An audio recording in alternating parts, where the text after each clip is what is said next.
নমস্কার বন্ধুরা, Molly's kitchen থেকে সবাইকে স্বাগত। আশা করি আপনারা সবাই ভালো আছেন, আমিও খুব ভালো আছি। আজকে যে রেসিপিটা বানাতে চলেছি সেটি হলো লুচি আর সাদা আলুর তরকারি। লুচি সাদা আলুর তরকারি বানাতে আমি আগে তরকারিটা বানিয়ে নেব।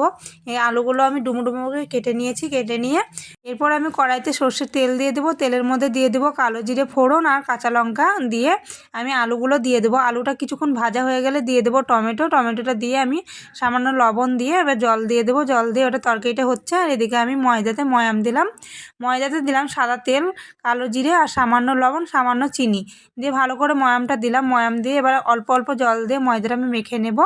এই যে ময়দাটা মেখে আমি তেল দিয়ে ঢেকে রাখলাম।